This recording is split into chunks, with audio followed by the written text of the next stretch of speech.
Assalamualaikum warahmatullahi wabarakatuh. Oke, di sini kita akan membahas bagaimana tata cara penyembelihan hewan, akikah, dan kurban.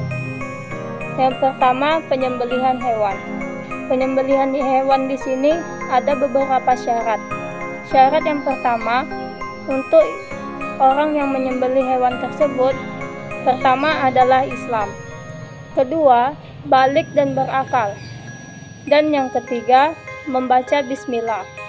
Membaca bismillah tertera dalam hadis yang diriwayatkan oleh Anas radhiyallahu anhu.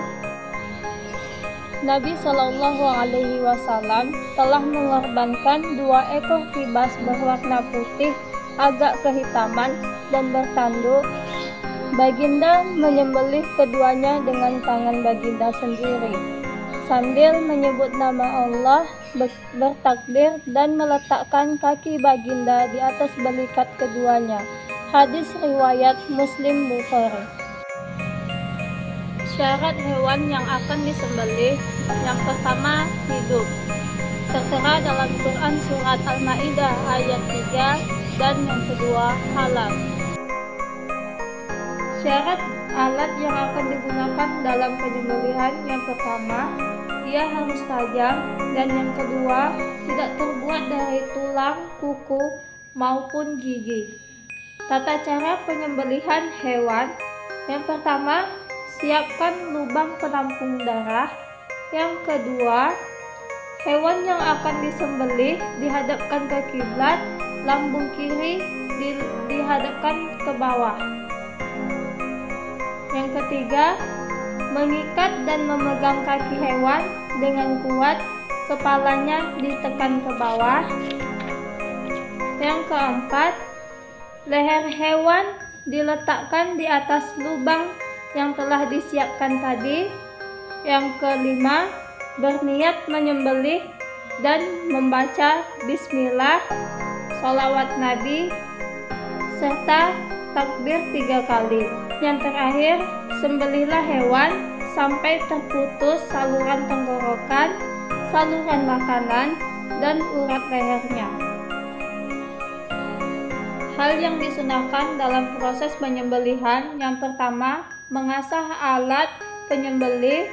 Yang kedua, menghadapkan hewan sembelihan ke arah kiblat, dan yang terakhir, menyembelih di pangkal leher.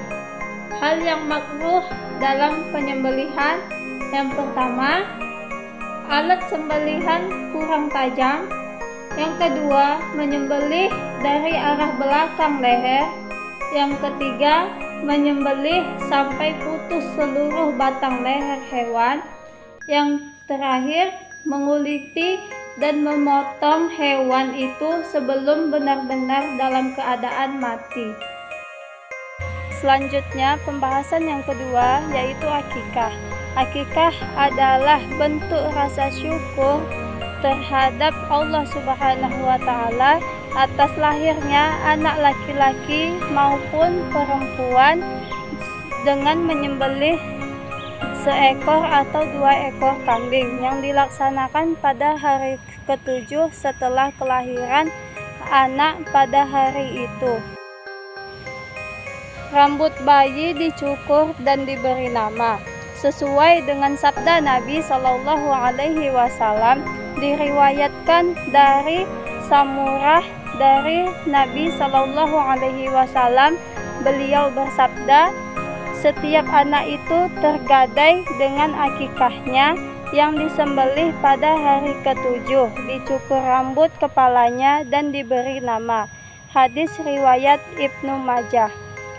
Hukum melaksanakan akikah yaitu sunnah muakkad atau sunnah yang sangat dianjurkan.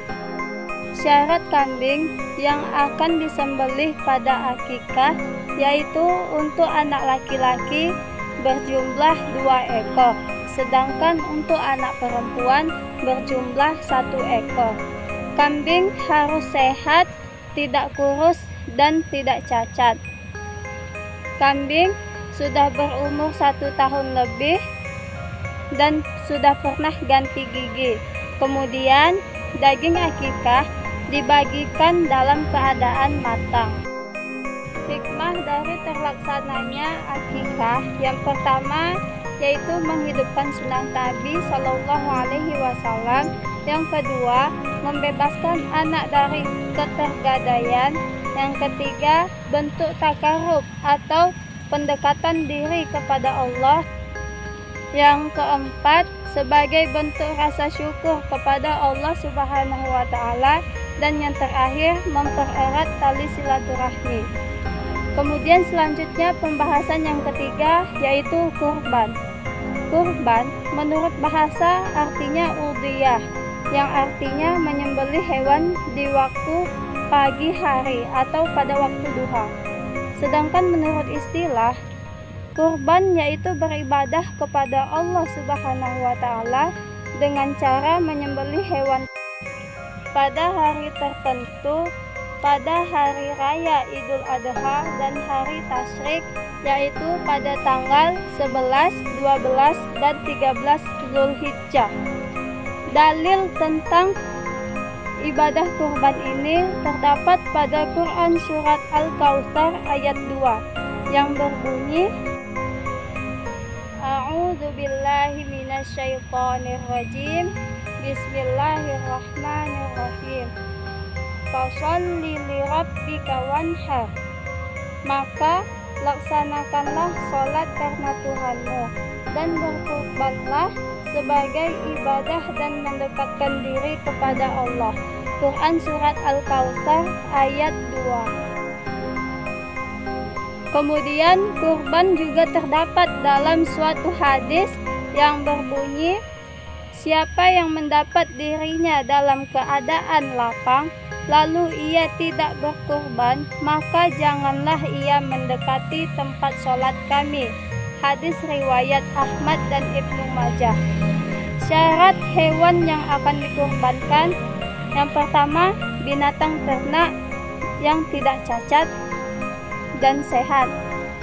Yang kedua usia, untuk unta berusia 5 tahun, sapi 2 tahun, kambing setahun.